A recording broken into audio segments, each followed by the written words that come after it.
Hi കൂട്ടുകാരെ, പുതിയൊരു വീഡിയോയിലേക്ക് എല്ലാവർക്കും സ്വാഗതം. ഇന്ന് നമുക്കൊരു കൊഞ്ച് തീയൽ വെച്ചാലോ. ഇത് അത്യാവശ്യം വലിയ കൊഞ്ചാണ് കേട്ടോ. ചെറിയ കൊഞ്ചിന് ടേസ്റ്റ് ചെറിയ കൊഞ്ചിന് തന്നെയാണ്. അപ്പോൾ ഇത് നമുക്ക് നന്നായിട്ട് ക്ലീൻ ചെയ്തെടുക്കണം.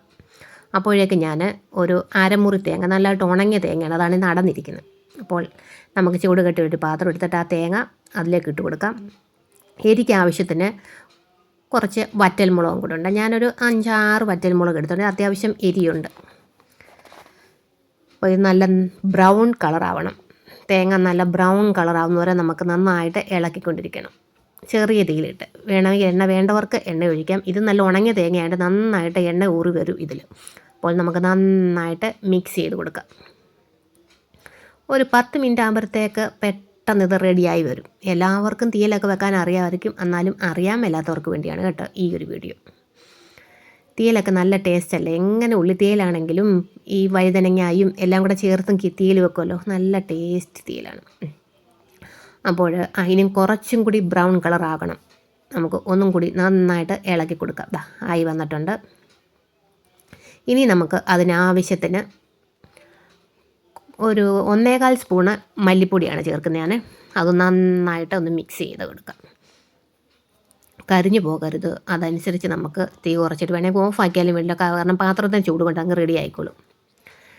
നന്നായിട്ട് ബ്രൗൺ കളറായിട്ടുണ്ട്. അപ്പം നമുക്ക് ഇത് ആറി കഴിയുമ്പോഴത്തേക്ക് നമുക്ക് ചെറിയ ജാറിലിട്ട് അരച്ചെടുക്കാം. എണ്ണ തെളിഞ്ഞ് വരണം, വെള്ളം ഒഴിക്കാനേ പാടില്ല. ഇത് എണ്ണ തെളിഞ്ഞ് വരുന്നതാണ് കറക്റ്റ് ടേസ്റ്റും കറക്റ്റ് പരുവും. അപ്പോൾ അതെല്ലാം റെഡി ആയിട്ടുണ്ട്. ഞാൻ കൊഞ്ചെല്ലാം ക്ലീൻ ചെയ്തെടുത്തിട്ടുണ്ട്. ഇതിൻ്റെ ഒരു നാര് പോലെ കൊണ്ടല്ലോ, അതൊരു വിഷമാണ്. അപ്പം നമുക്ക് നന്നായിട്ട് സ്പീഡിലൊന്നും ചെയ്യില്ല, അപ്പം നല്ലതായിട്ട് നോക്കി തന്നെ നമുക്കിത് ചെയ്യണം. ഞാൻ മുകളിലത്തെ ഇത് നാരൊക്കെ എടുത്ത് കഴിഞ്ഞപ്പോൾ അതിൻ്റെ താഴ്വശത്തും ഒരു ബ്ലാക്ക് കളർ പോലക്ക് ഞാൻ എന്തായാലും അതും എല്ലാം വലിച്ചു കുറച്ച് കളഞ്ഞിട്ടുണ്ട്. സത്യം പറഞ്ഞാൽ കൊഞ്ച് കഴിക്കാൻ തന്നെ പേടിയായി. നാളെ ആരാണ്ടൊക്കെ മരിച്ചു പോയെന്ന് പറഞ്ഞുകൊണ്ട് കുറച്ച് നാളുടെ ജീവിക്കണം എന്ന ആഗ്രഹമുള്ളത് കൊണ്ട് ഞാൻ കുറേ നേരം എടുത്ത് നന്നായിട്ട് ക്ലീൻ ചെയ്തെടുത്തിട്ടുണ്ട്. പിന്നെ അപ്പോഴത്തേക്ക് ഞാനിത് കൊഞ്ചൊക്കെ എടുക്കും, തേങ്ങയൊക്കെ വറക്കുന്ന സമയത്തൊക്കെ നേരത്തെ ഞാൻ കുറച്ച് വെള്ളത്തിൽ കുറച്ച് ഉള്ളിയെടുത്ത് വെള്ളത്തിൽ, അപ്പം നേരത്തെ നമുക്ക് പെട്ടെന്ന് ഉള്ളിയുടെ തൊലി വരും, ഇളകി വരും. പെട്ടെന്ന് ഇളകി വരുന്നുണ്ട്. അതിൻ്റെ തലയും വാലും ഒന്ന് കണ്ടിച്ച് കളയുമ്പോഴത്തേക്ക് പെട്ടെന്നൊന്നും ആ വെള്ളത്തിട്ട് ഒന്ന് ഞെരടി കഴിയുമ്പോഴത്തേക്ക് തന്നെ അതിൻ്റെ തൊലി ഇളകി ഒരു മണിക്കൂർ ഇട്ട് കഴിയുമ്പോഴത്തേക്ക് നന്നായിട്ട് ഇളകി വരും. അപ്പോൾ എളുപ്പം നമുക്കുള്ള ജോലിയും കഴിയും. നമുക്ക് തീയിലൊക്കെ വെക്കുമ്പോഴത്തേക്ക് നമുക്ക് ആദ്യം തേങ്ങയൊക്കെ വറുത്തങ്ങ് വെച്ചേക്കണം, അല്ലെങ്കിൽ നമുക്ക് ചിലപ്പം കറണ്ട് നമുക്ക് പണി കിട്ടി കഴിഞ്ഞാൽ കൊഞ്ച് അവിടെ ഇരിക്കും. പിന്നെ അരകല്ലിൽ അരച്ചാൽ ടേസ്റ്റാണ്. എനിക്ക് അരകല്ലിൽ അരയ്ക്കാൻ അറിയത്തില്ല. അപ്പോഴാ ഉള്ളിയും പിന്നെ കുറച്ച് തേങ്ങാക്കൊത്തും എല്ലാം കൂടെ ഞാൻ ചെറുതായിട്ട് അരിഞ്ഞു വെച്ചിട്ടുണ്ട്. നമുക്കിത് ചട്ടി എടുത്ത് അടുപ്പേ ചെയ്യുന്നതാണ് ടേസ്റ്റ്. എനിക്ക് പിന്നെ ഗ്യാസിലൊക്കെ ചെയ്യുന്നതിനെക്കാട്ടിലും എളുപ്പം അടുപ്പേ ചെയ്യുന്നതാണ് ഇഷ്ടം. ഇത് കറുത്ത ചട്ടിയും എടുക്കാതിരുന്ന ചട്ടി ആയതുകൊണ്ടാണ് ഒരു വല്ലാത്തോല് തോന്നുന്നത്. നല്ല ചട്ടിയാണ്, അതിലാരും വിചാരിക്കില്ല ഇവക്ക് വൃത്തിയില്ല എന്നൊന്നും വിചാരിക്കില്ല. നല്ല സുന്ദരമായ ചട്ടിയാണ്. അപ്പോൾ ഞാൻ എണ്ണയൊന്നും ഒഴിച്ചില്ല. ഉള്ളിയും പിന്നെ ശകലം മഞ്ഞൾപ്പൊടിയും ഉപ്പും അതെല്ലാം കൂടെ ഇട്ട് നന്നായിട്ടൊന്ന് മിക്സ് ചെയ്തെടുക്കാം.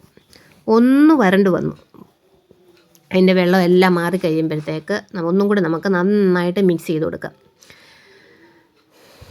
എണ്ണ വേണ്ടവർക്ക് ഒഴിക്കാം. എണ്ണ ഒരുപാട് ഉപയോഗിക്കാതിരിക്കുന്നതായിരിക്കും നമ്മുടെ ഹെൽത്തിന് നല്ലത്. ഞാൻ വളരെ കുറച്ച് എണ്ണ ഉപയോഗിക്കും. എൻ്റെ വീഡിയോസൊക്കെ കാണുന്ന മിക്ക ആൾക്കാർക്ക് വരെ ഞാൻ എണ്ണയും തേങ്ങയൊക്കെ വളരെ കുറച്ചേ ഉപയോഗിക്കാറുള്ളൂ. ഇതിനാ ഇല്ലാത്ത അസുഖങ്ങളൊക്കെ വരുത്തി വെക്കുന്നത്. പിന്നെ ഞാൻ ആ കൊഞ്ചിനകത്തോട് ഇച്ചിരി ഉപ്പും മഞ്ഞൾപ്പൊടി ഇട്ടൊന്ന് വെച്ചിട്ടുണ്ടായിരുന്നു കേട്ടോ. അതും നന്നായിട്ടൊന്ന് ക്ലീൻ ചെയ്തിട്ട് അതിൻ്റെ വെള്ളമയൊക്കെ മാറിയപ്പോൾ നമുക്ക് ആ കൊഞ്ചും കൂടെ ഇട്ട് കൊടുക്കാം. പിന്നെ അത് നമുക്ക് നന്നായിട്ടൊന്ന് മിക്സ് ചെയ്തെടുക്കണം. കുറച്ചൊരു 10-15 കൊഞ്ചേ ഉള്ളായിരുന്നു. നമുക്ക് അടുപ്പയിലൊക്കെ ചെയ്യുമ്പോൾ ഒരു പ്രത്യേക ഒരു ടേസ്റ്റ് അല്ലേ. അന്നേരം എണ്ണയൊക്കെ നന്നായിട്ട് ആ കനലിരിക്കും, നന്നായിട്ട് എണ്ണയൊക്കെ തെളിഞ്ഞ് വരും, നല്ലൊരു പ്രത്യേക ഒരു ടേസ്റ്റും ആയിരിക്കും.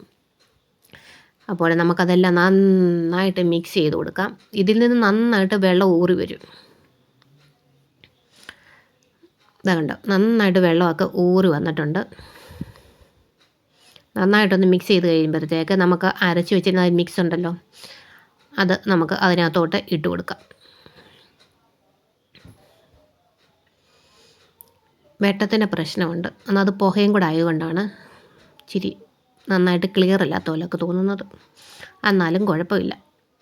പിന്നെ ഞാൻ കുറച്ച് പുളി നേരത്തെ ഇച്ചിരി ചൂടുവെള്ളത്തിൽ പുളി ഇട്ട് വെച്ച് കഴിഞ്ഞാൽ നമുക്ക് പെട്ടെന്നത് അതിൻ്റെ പുളിയെല്ലാം കിട്ടും. അല്ലെന്നുണ്ടെങ്കിൽ നമുക്ക് ഈ മിക്സ് അരയ്ക്കുമല്ലോ, അരയ്ക്കുമ്പോൾ അതിനകത്തങ്ങ് ഇട്ടാലും മതി. അന്നേരം ആ പുളിവെള്ളം കൂടെ നന്നായിട്ട് ആ ജാറ് കഴുകി അങ്ങോട്ട് ഒഴിക്കാം. കുറച്ചധികം വെള്ളം ഒഴിക്കാം. നന്നായിട്ട് വേവട്ടെ. അടുപ്പയിലാകുമ്പോഴത്തേക്ക് കനലിൽ നിന്ന് വെന്ത് കുറുകി കിട്ടണം നമുക്ക്. അപ്പോൾ ഞാൻ കുറച്ചധികം വെള്ളം ഒഴിക്കുന്നുണ്ട്. പതുക്കെ ഇരുന്ന് നന്നായിട്ട് വേവട്ടെ. കുറച്ച് നേരം അടച്ച് വെച്ച് വേവിക്കാം. അവിടെ ഇരുന്ന് വേവട്ടെ. ചെറിയ തീയിലാണ് ഇട്ടേക്കുന്നത്. അവിടെ ഇരുന്ന് വെന്ത് നല്ലതായിട്ട് എണ്ണയൊക്കെ തെളിഞ്ഞതാ വരുന്നുണ്ട്. നല്ല ടേസ്റ്റി കൊഞ്ച് കറി.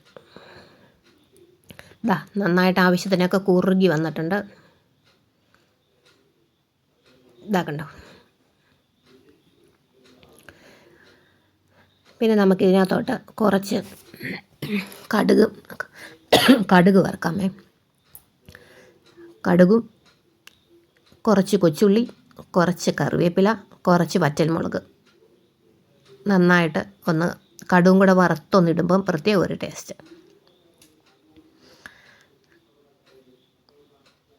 ഞാൻ വളരെ എണ്ണ കുറച്ച്, നിങ്ങൾക്ക് നോക്കുമ്പോഴേ അറിയാം. മിക്കവാറും ചട്ടിയുടെ ചൂട് കൊണ്ടാണ് ഇവിടുത്തെ കടുകും ഇതൊക്കെ ഒന്ന് ഫ്രൈ ആകുന്നത്. നന്നായിട്ട് ഒന്ന് ഇളക്കി കൊടുക്കാം.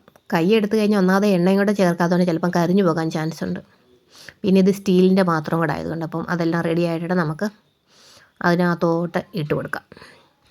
അപ്പോൾ അടിപൊളി കൊഞ്ച് തീയൽ റെഡി ആയിട്ടുണ്ട്. നിങ്ങൾ ഇങ്ങനെ വെച്ചിട്ടില്ലാത്തവർ ഇങ്ങനെ ഒന്ന് വെച്ച്, ചിലവരൊക്കെ മസാലയൊക്കെ ചേർക്കണം, ഗരം മസാലയൊക്കെ ചേർക്കാം. ഞാനതൊന്നും ചേർത്തില്ല. കൊഞ്ച് എങ്ങനെ വെച്ചാലും ടേസ്റ്റാണ്.